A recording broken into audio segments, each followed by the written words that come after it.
Vous voulez parler au public? Vous avez un micro au public? Ouais, ça marche.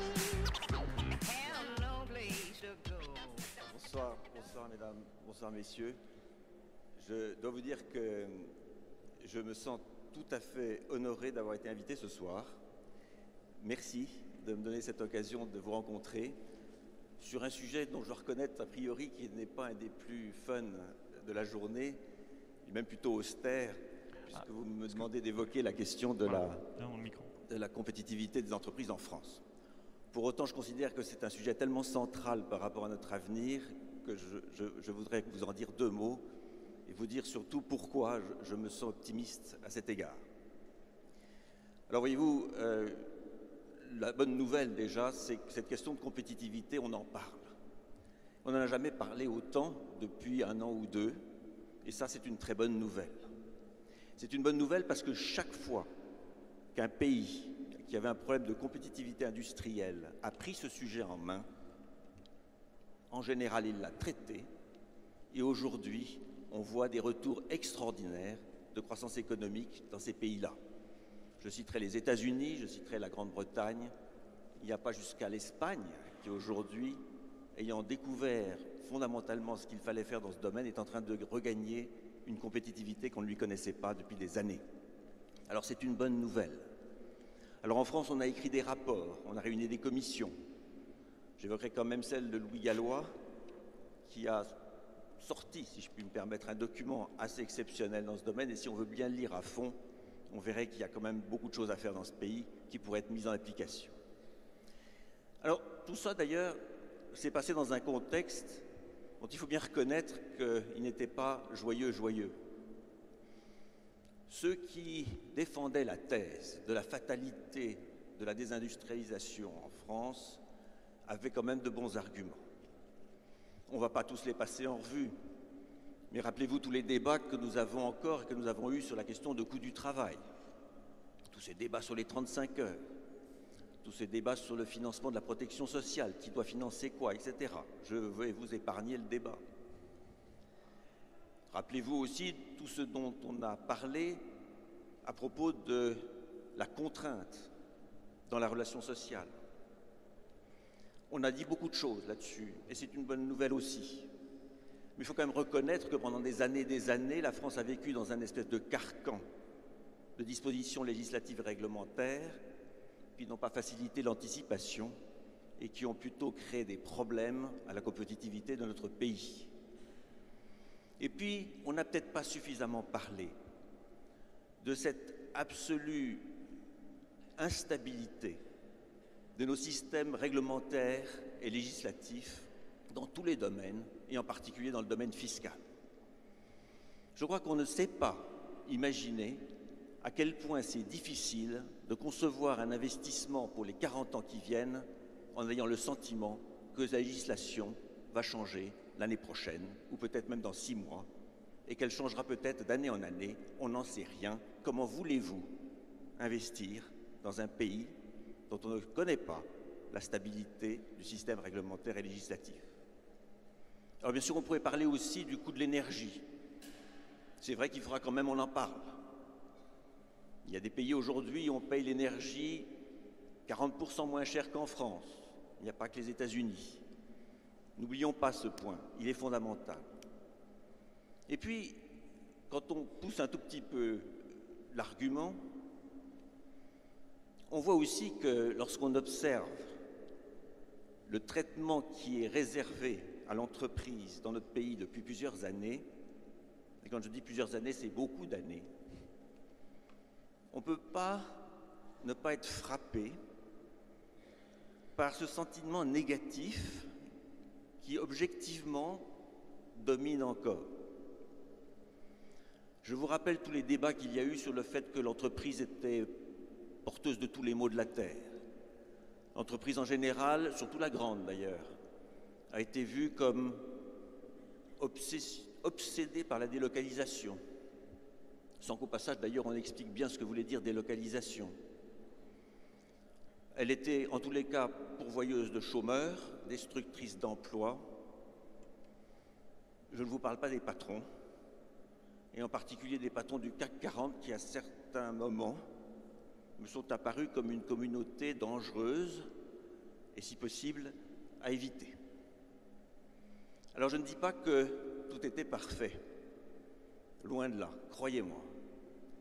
Mais le résultat de tout ça, ça a fait que, vu de l'étranger, les gens regardent notre pays avec un air qui n'est pas celui qu'on aimerait qu'il ait. Et on n'y peut rien, c'est comme ça. Et il faudra du temps pour changer ça. Mais il c'est 36 mètres.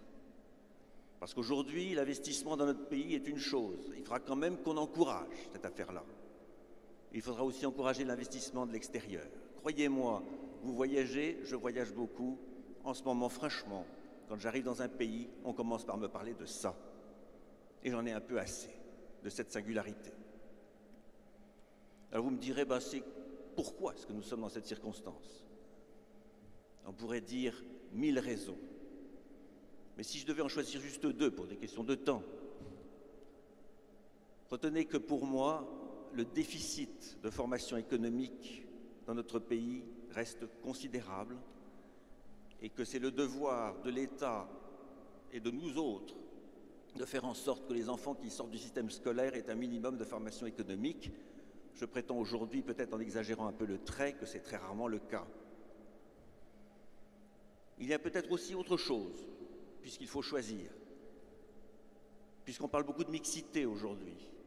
C'est peut-être pas celle à laquelle vous pensez dont je voudrais parler. C'est celle de cette capacité du monde politique aujourd'hui d'accepter que peut-être des personnes qui viennent du secteur marchand puissent participer un petit peu plus à la vie de l'administration et peut-être un petit peu plus à la vie des politiques. J'appelle de mes vœux une notion de statut de l'élu qui ferait qu'aujourd'hui, alors que nous avons un statut de l'élu qui ressemble beaucoup au statut de la fonction publique, on ait plus tard un statut qui permette à des personnes du secteur privé de se présenter aux élections en étant tout autant protégées que celles du secteur public aujourd'hui. Croyez-moi, ça changerait beaucoup de choses. Je ne prétends pas que les hommes politiques aujourd'hui n'ont pas cette formation économique. Beaucoup l'ont, mais pas assez. Et il me semble que nous devons diffuser cette ambiance économique au sein même de la force politique du pays. C'est quand même elle qui vote les lois. Alors je voudrais vous dire que je sais qu'il faut que nous fassions de la pédagogie. Vous, comme moi, comme d'autres, on ne pourra pas le faire tout seul. Expliquer ce que l'industrie française peut apporter à la balance commerciale de ce pays. Expliquer ce que, sur la longue durée, elle peut apporter à l'emploi. J'y crois tellement. Mais je sais que si nous ne faisons pas cet effort de pédagogie, nous n'y arriverons pas. Je voudrais vous dire aussi un certain nombre de mes certitudes. Pas beaucoup, rassurez-vous. Et la première, peut-être certains l'ont déjà entendue, c'est que je répète partout où je peux qu'il n'y a pas de fatalité à la désindustrialisation en France. Il n'y en a pas. Sortons de ce pessimisme qui nous entoure aujourd'hui. Simplement, il faut quelques conditions pour en arriver là. Il faut, je l'ai dit tout à l'heure, expliquer. Et en particulier une chose, il faut expliquer que la mutation de l'industrie française est une nécessité absolue. Que veut dire par mutation? Je veux dire qu'aujourd'hui, dans une situation globalement qui n'est pas satisfaisante en termes de compétitivité, il faut accepter sur le court terme des périodes difficiles qui vont permettre à cette industrie d'être glorieuse dans les années qui viennent. Je vous rappelle celle des États-Unis, je vous rappelle celle de la Grande-Bretagne, on les avait enterrés, rappelez-vous, tous ensemble il y a 10 ans, et aujourd'hui, c'est eux qui tiennent le haut du pavé. Et ce n'est pas un problème de concurrence avec la Chine, ce n'est pas un problème de concurrence avec d'autres pays. Je vous rappelle que la balance commerciale automobile de la Grande-Bretagne est positive de près de 4 milliards d'euros. La nôtre est déficitaire de 8. Cherchez l'erreur. Il y a donc des choses à faire. Et c'est là où je suis optimiste. Parce que je voudrais vous dire qu'au-delà de ma conviction qu'il n'y a pas de désindustrialisation fatale, je vois des choses se faire dans notre pays, en ce moment, qui ne se disent pas trop, qui ne se voient pas trop parce qu'ils sont couverts par un concert médiatique qui est parfois négatif, mais qui sont là vraiment. Lorsque je parle avec les syndicats du groupe, avec les représentants du personnel dans le monde entier d'ailleurs, et que je vois ce qui se passe en France aujourd'hui, j'observe très clairement un mouvement absolu des syndicats réformistes avec une volonté de changer le système du dialogue social. Vous n'imaginez pas à quel point, dans le secret des bureaux, ils vous expliquent ce qu'il faudrait faire. C'est impressionnant. Ceci est en train de se faire. Je suis certain que beaucoup de monde dans les entreprises sait déjà qu'il va falloir être novateur. Je voudrais juste prendre un exemple, puisque tout à l'heure on a parlé des personnes. Et j'ai vu d'ailleurs dans le film qui a été passé tout à l'heure par Madame Vasseur, ce que j'ai supposé être un patron qui s'essuyait les pieds sur un salarié avant de rentrer dans son bureau.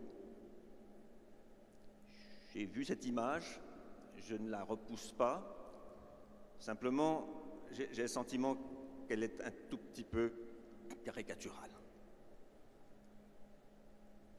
Sincèrement. Si vous voyez ce qui se passe aujourd'hui au cœur des usines Michelin, dans l'organisation responsabilisante des ouvriers des usines, c'est quelque chose d'absolument phénoménal. Peut-être nous n'en parlons pas assez, mais cette prise en compte par les personnes de leur propre destin à l'intérieur même de l'usine est quelque chose que vous ne soupçonnez pas, en tous les cas qui n'existait pas il y a 10 ans d'ici. Ceci est en train de révolutionner, non pas le monde, mais au moins l'industrie française. Croyez-moi, il y a là des domaines de compétitivité qui sont en train de naître. La compréhension, notamment par les représentants syndicaux plutôt réformistes de l'évolution des choses, va probablement nous sauver. Alors cet optimisme que je voudrais partager avec vous, vous me direz, est-ce que vous le mettez en application? J'ose pas dire que nous le faisons chez Michelin, mais au moins on y croit fort. Certains d'entre vous ont pu constater ces derniers jours que le groupe Michelin avait procédé à un certain nombre d'annonces concernant la mutation de son système industriel en France. Et vous avez tous noté, pour ceux qui s'y intéressent, qu'évidemment, il a fallu prendre une décision extrêmement lourde. Personne n'est obligé de me croire, j'ai toujours dit que c'était des décisions les plus difficiles à prendre, d'arrêter une activité dans une ville de France. Simplement voilà, ce que nous avons voulu faire dans le groupe, c'est précisément mettre en application tout ce que je crois. Nous allons constituer en parallèle, en France, une usine considérable dans le même domaine, qui sera d'une classe mondiale. Et cette usine, je peux vous le dire tout de suite, sur les 25 ans qui viennent, n'aura rien à envier aux plus belles usines mondiales qui la concurrencent aujourd'hui. Et puis, nous avons aussi créé des emplois. Pratiquement dans 4 grandes usines du groupe, nous créons des emplois dans les 5 ans qui viennent. Et puis je veux dire, last but not least, nous avons pris la décision d'un investissement considérable dans un centre de technologie à Clermont-Ferrand, qui sera probablement dans les 5 ans qui viennent un des plus beaux centres de technologie européens. C'est quand même pas banal de prendre la décision de le faire au cœur de la France, parce que je crois que là il y a un message extrêmement fort sur la qualité de nos équipes, sur la qualité de nos ingénieurs en France. Et le premier devoir que j'ai, le premier devoir que Michelin a, c'est de leur offrir un havre de bonheur professionnel pour les 30 ou 40 ans qui viennent. Voilà ce que nous avons voulu faire. Ce n'est pas toujours facile à expliquer. Mais en attendant, je pense que c'est par ce genre de choses que l'on pourra transformer l'industrie en France. Voilà, mesdames et messieurs, je ne voudrais pas prendre trop de votre temps. Je voudrais simplement vous dire en conclusion que je suis effectivement optimiste. Mais comme je suis forcément de nature un petit peu, pas inquiète, mais qui questionne, je me dis souvent, pourvu qu'on ait raison, n'est-ce pas? Pourvu qu'on ait raison. Pourvu qu'on ne se réveille pas dans 5 ans ou 7 ans d'ici, n'ayant pas fait ce qui est à faire. Parce que là, tout ce que je vous raconte n'aurait pas grand sens. Vous avez touché ce mot tout à l'heure, vous avez parlé de confiance. Je dis aujourd'hui fondamentalement, c'est ce qui nous manque le plus. Alors vous allez me dire, un mot confiance, c'est pas très facile à définir. C'est un mot qui chante, mais pour le définir, il faut travailler. Alors, en y pensant l'autre jour, je me suis dit, je vais partager avec vous une phrase de Necker, un ministre des Finances de Louis XVI qui expliquait simplement qu'il fallait exciter la confiance pour gouverner. Ce sentiment précieux qui donne une idée de la durée des biens et du terme des peines, et qui devient le plus sûr fondement du bonheur des peuples. Vous me direz, nous sommes au XVIIIe, il y a là évidemment un petit idéal de la fin du siècle des Lumières. Mais quand on pense que ce ministre était celui d'un royaume qui était totalement englouti par la dette, paralysé par la dette, et qui vivait comme par hasard une crise économique dont on n'avait pas connu l'ampleur depuis je ne sais pas combien de temps, avouez que cette phrase a quand même un peu de saveur, et pourvu encore une fois qu'on le mette en application. Je vous remercie beaucoup. Ah ouais, vous avez l'air un peu... Vous êtes remonté même plus en amont que Vincent l'orphelin. En fait, ça devrait nous rendre effectivement, comme vous le dites, éminemment optimistes, parce que si je comprends bien, la France est en crise depuis 4 siècles. Donc bon, ça doit nous rendre éminemment optimistes. Apparemment, à chaque fois, on s'en est sorti plus ou moins vivant. Peut-être, il y a beaucoup de choses dans ce que vous avez dit, et puis la journée touche à sa fin, et nous allons rentrer dans une phase de concurrence vraiment complètement inégale et biaisée, puisque nous allons être en concurrence avec le buffet. Et là, je ne vous cache pas que... Oui, non, là, oui, j'apprécie que vous soyez encore assis. C'est biaisé, on n'est pas compétitif. Peut-être quand même juste un mot sur le temps. Ça c'est important, Bruno Roussel l'a rappelé avant. Donc il y a la différence entre le temps médiatique et peut-être que si nous sommes englués aujourd'hui dans cette espèce de présentéisme absolument désastreux pour les effets que ça crée sur les psychologies des foules, vous nous disiez une grande usine de classe mondiale. On va recréer des usines en France. On peut, si on fait les réformes dans les mois à venir, redonner de la compétitivité à l'industrie française. Juste quelle perspective de temps il faut se fixer pour retrouver une industrie florissante? Alors, je ne sais pas si je sais répondre à cette question. En tous les cas, ce que j'ai dit tout à l'heure doit apporter quelques éléments de réponse. Je crois que le courage politique en France doit consister à effectivement, maintenant vraiment, donner la vision et si possible prendre les dispositions législatives qui vont bien pour aider cela. Parce que les entrepreneurs qui sont ici dans cette pièce, ou les chefs d'entreprise, quels qu'ils soient, peuvent avoir des initiatives, peuvent avoir des visions, mais il faut aussi un peu qu'on les aide. Pour répondre à votre question, prenez juste l'exemple des États-Unis. Vous allez me dire c'est un exemple extrême, je ne sais pas si c'est un exemple extrême, parce qu'aujourd'hui la Chine en est un autre. Mais regardez ce qui s'est passé. J'étais à Détroit il y a 4 ans, salon d'automobile aux États-Unis, qui au passage d'ailleurs a été créé par Michelin. Enfin, j'en profite pour faire une pub. Mais c'est vrai. Vous auriez tort de vous priver. Oui, mais enfin, bon. Eh bien, ce salon était d'un sinistre. Le Michigan était absolument dévasté. Et ça n'avait, alors pour le coup, je vous ai dit, vraiment rien à voir avec le pessimisme mondain et sympathique que l'on connaît en France. C'était un désastre. 3 ans plus tard, je suis retourné l'année dernière, on commençait à sentir le printemps. Et cette année, un triomphe. L'automobile américaine est revenue sur le haut, des véhicules de qualité, un enthousiasme, des équipes déchaînées, une certitude de maîtrise de soi, quelque chose d'absolument extraordinaire, en 4 ans. Vous m'avez demandé combien de temps? Je vous dis en 4 ans. Il s'est passé quelque chose de plus invraisemblable dans le monde économique. Et si je prends l'exemple de cette industrie automobile, c'est parce que c'est elle qui avait été la plus marquée, parce que les États-Unis étaient capables de faire de pire dans les années passées, et qui aujourd'hui a retrouvé une jeunesse extraordinaire. Alors là aussi, on se met un peu à rêver. C'est parfaitement possible. Vous voyez ce que je veux dire? 4 ans. 4 ans. Bah, écoutez, merci infiniment. C'est le temps qui reste à François Hollande pour terminer sa présidence. C'est le temps d'une Olympiade ou d'une Coupe du Monde. Donc on sait ce qu'il nous reste à faire pour se relever dans 4 ans. Et donc, si je vous ai bien suivi, donner beaucoup de pédagogie économique. Ah oui. Alors, juste d'un mot et après je vous libère. Vous avez dit c'est du rôle de l'État, mais pas que. Alors effectivement, on se dit que si c'est l'État qui lui-même est le moins croyant dans les forces du marché qui fait ses programmes, ça n'ira pas. Comment est-ce que la société civile peut accompagner ce mouvement de pédagogie économique? Écoutez, il faut parler. Excusez-moi, vous parlez, et d'ailleurs ce genre de forum aide, je ne vous cache pas.